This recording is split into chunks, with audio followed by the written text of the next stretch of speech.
morning, good morning. I have come down to Maidstone Honda today, and they very kindly agreed to let me have a go on this, which is the Honda FireBlade SP1.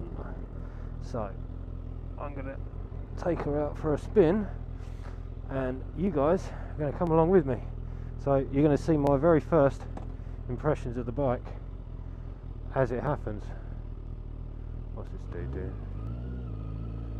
Alright, let's go. Wow. She is very loud.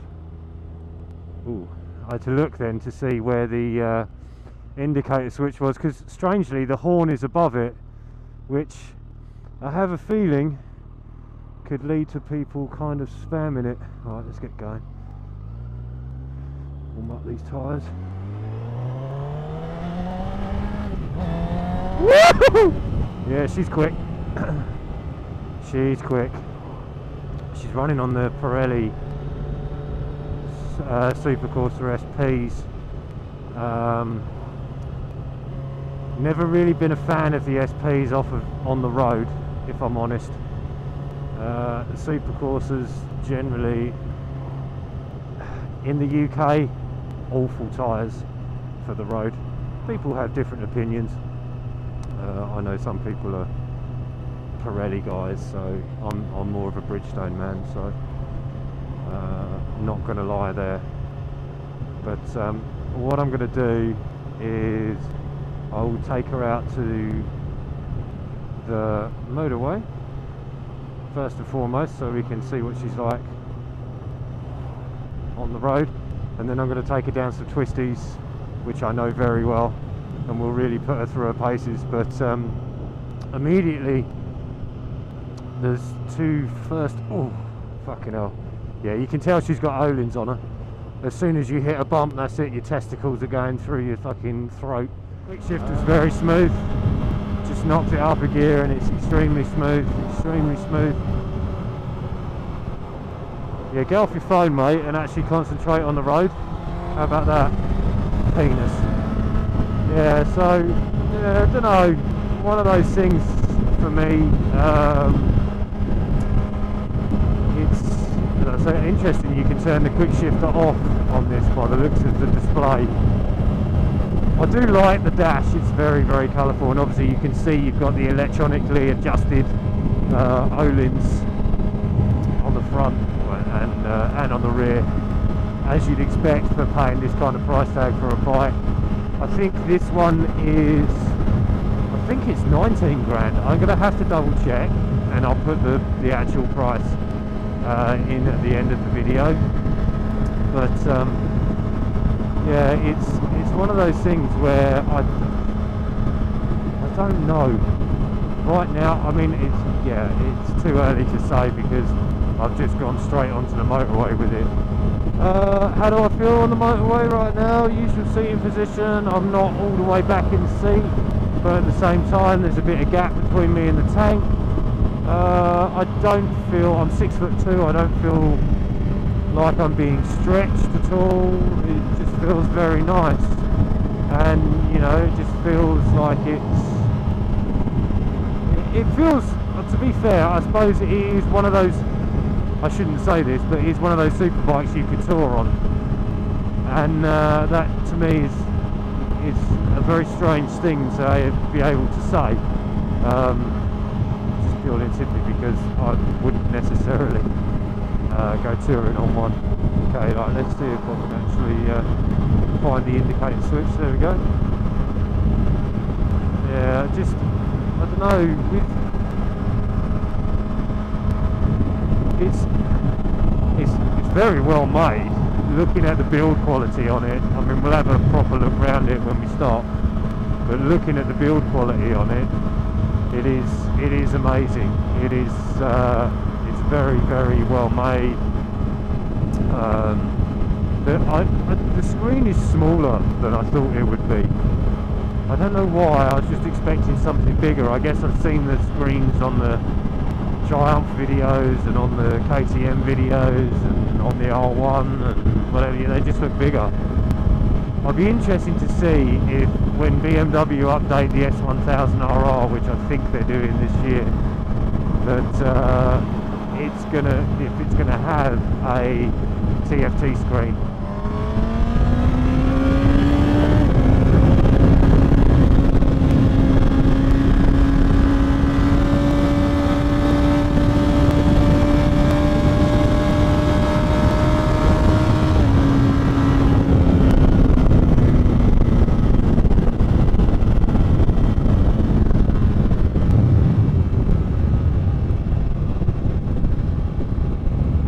Very smooth, very smooth. Holds the road superbly well, she really does. And that bark on the downshift is amazing.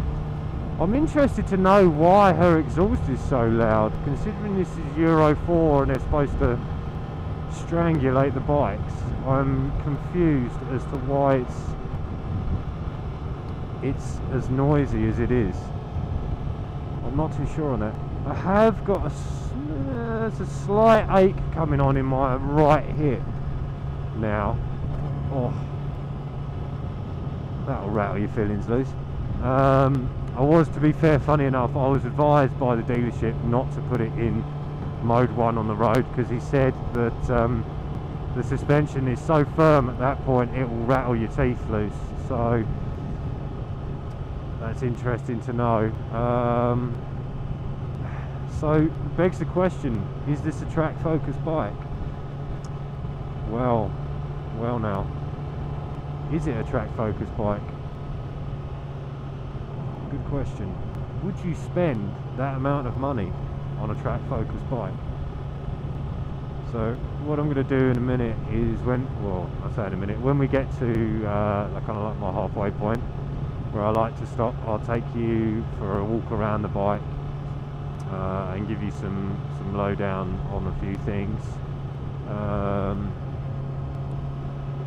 because I used to have the very first SP FireBlade. Back in 2014 I bought one. I sold it after about 1,500 miles because it didn't have the electronic O-lings on it, and they were just so firm. Like, don't get me wrong, in cornering it was amazing, it was really amazing, and it was such a beautiful looking bike.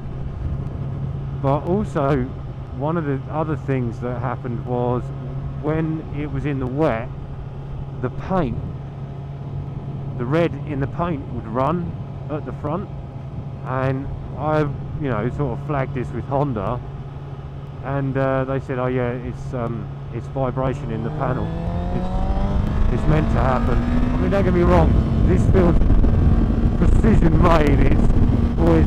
It is very much like a samurai sword. Like, I can just fucking put it wherever I want it and it will go. Right? Like, it doesn't matter.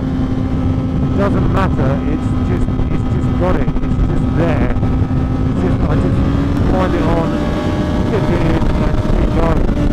And she goes exactly where I want it to go. And that, for me, is just it. It's just, it feels, yeah, it feels like a samurai sword. It's precision made.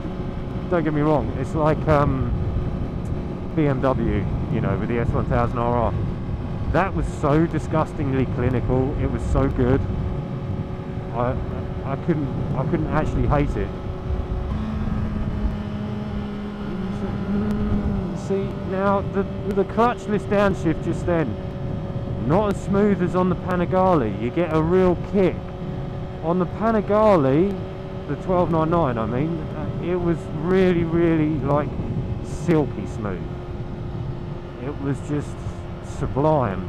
That was a little bit kind of, I suppose, let's put it this way, if the Panigale was Waitrose, that was a little bit Lidl or Lidl or whatever the feck it's called. But I don't know. What can you compare this bike to? what I'm doing here, I'm spamming the button trying to change the mode, dead squirrel, and it's not doing it. It's just, oh, there we go, mode 1, there we go, now we're in mode 1. Ooh, I felt it's change immediately there. The suspension is rock solid now, and that throttle is real tight. That is really tight on that throttle. Can feel that. Can really feel that. As soon as you touch it, you'll go in places. I can feel that front wheel wanting to come up. It's there. It's there. This, when you put it into mode 1, which is race mode, I suppose, or track mode, whichever you, oh, for fuck's sake, whichever you want to call it. I'm not going to overtake here because there's a bend. Whichever you want to call it, it's like a rampaging beast. It just wants to be set free. She just wants to go. And oh boy, does she go! Wow. Okay, ease it back. We're in a crappy limit zone again. But interesting. Although, yeah, do you know what? This is weird. This is in track mode, okay? So everything's like dialed right back, full fat. You're gonna get it. Like this is like pre-com mode, where you're about to fucking blow your bolt. Everything's just right, set solid for you to do it. You know, you're just right there.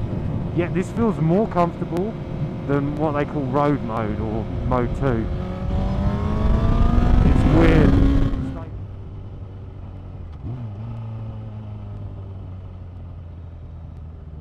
So this is like my little halfway house, where we kind of pull in and take a look around the bike. So we're going to do that. We're not going to do it with the dog shit bin in the background like I did with my FireBlade. Neutral's nice and easy to find, which is always good, but it should be on an inline 4. Interestingly, that you get the side stand marker, so that's different. Okay, let's turn her off. That was cool. Right, so let's have a look around this beast, shall we? So, Öhlins adjustable forks there. Shitty Euro 4 fucking reflector, that'll be coming straight off. Pirelli Super Corsa SPs, shit your pants scary. Brembo M50 monoblocks. Notice the purpling on the headers, that means they're titanium, which is nice. Allegedly though, this bike, and I'm looking at it, it's true, shut up fucking dog, it has the same swinging arm as my 2013 blade. The block looks exactly the same. In fact, so does the whole frame. The only thing that's different is the subframe. And obviously the fucking great exhaust can, which it looks like people have burnt their boots on by the looks of the black marks on it. Interesting. Interesting. Bit of a cop-out then, perhaps, from Honda there, if they've decided to retain old running gear. I heard I heard that it is in fact the old block from my FireBlade, and it's been retuned. They've put new pistons and some new internal squeeze, another 11 brake horsepower out of it. If that's the case, that's very disappointing. Not because, you know, power gains is you know, that's awesome, but really, you couldn't put a new engine together, you couldn't put a new power unit together? Come on, Honda, you know you can do better than that. I think this goes to demonstrate, because from what I've heard, the electronics on this is all straight off of the RCV. So I think this goes to show you what happens when you go up the front in the MotoGP world. When you're up the sharp end, your road bikes suffer, and then when you're down the shit end, you're making good road bikes. It is beautiful, don't get me wrong. It is beautiful, but for me, it's not 17 or 19 grand's worth of beautiful. Right. Okay, so now it's time for the head home. We are in mode 3, which is low power rain mode now. I thought I'd give this a try on the way back. One thing I've noticed is, I'll point it out in a second, is this bit cheapy, plasticky, nasty. Should be painted, not left bare plastic. Not on a bike that costs this amount of money. Quick shifter seems a little bit lighter in mode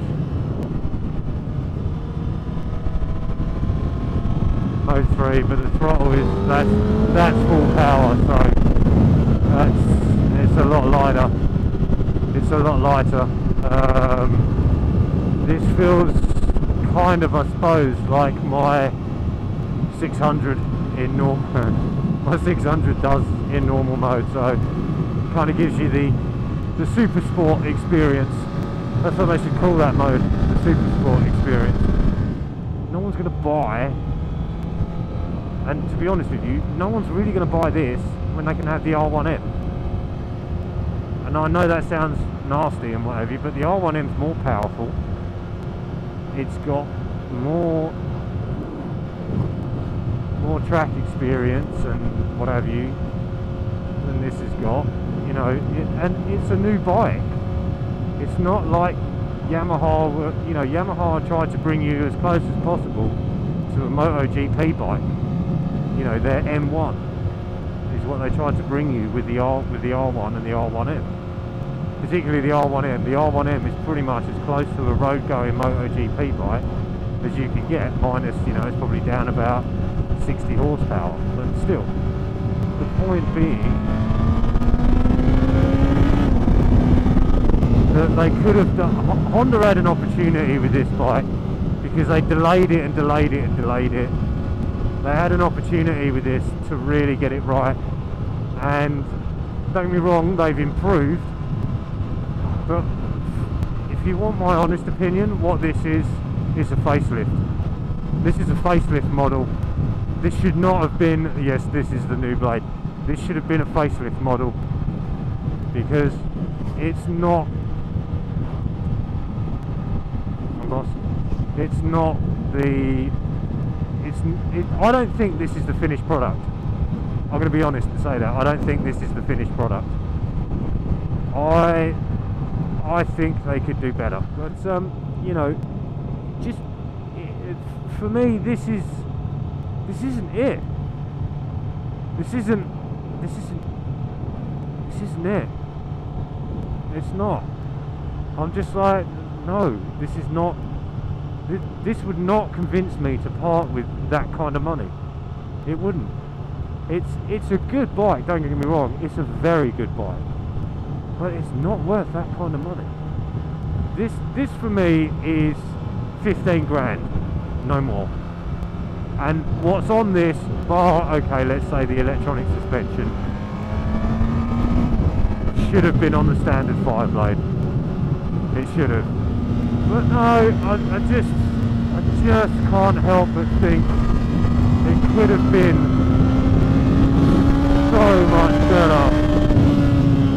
Never mind. Don't get me wrong. It's a lovely bike to ride. And I've enjoyed myself test riding it. I'm not going to lie, I've enjoyed myself test riding it, but I wouldn't buy one. And if people were asking me, do you recommend I buy one, the answer is no. If I haven't ridden one yet, but if you were asking me to pick out of a hat, out of the super bikes now, like what should you get? You want to spend 20 grand on one, and what should you get? R1M. Every time. R1M. I mean, I'd like to see what the new ZX10 is like, and I'm going to go and find that out very soon. I'm going to go and test ride one and see what that is like. But yeah, I just don't know, to be honest with you. I would say, I mean, if you're asking me to pick off the ones that I've ridden, this is the first of the 2017 bikes that I've ridden, and I wouldn't choose this one. Sorry, but I would not choose this bike. I wouldn't say to people, yeah, go buy it. I mean, I would say, if you're like, I have to have a FireBlade, which one would you pick? Then for sure, get the SP, because I think the middle range model is good. I don't think the SP2 is worth it. If you have to buy a FireBlade, then I would buy this one. If you're not, you know, brand loyal and you haven't got to buy a FireBlade, then don't. Sorry, but if you want to buy a FireBlade, honestly, buy one of the earlier ones. More fun. You could buy one of them for a decent one for anywhere between 7 and 10 grand, and you could spend some serious money having it tuned, putting some mods on it, you know, quick shifters, exhaust systems, etc, etc, and you'd build yourself a bike that was just as powerful as one of these, and you still saved yourself some money. So my mindset would be, save your money, buy a used one, or wait for one of these to come in as a used model and buy that.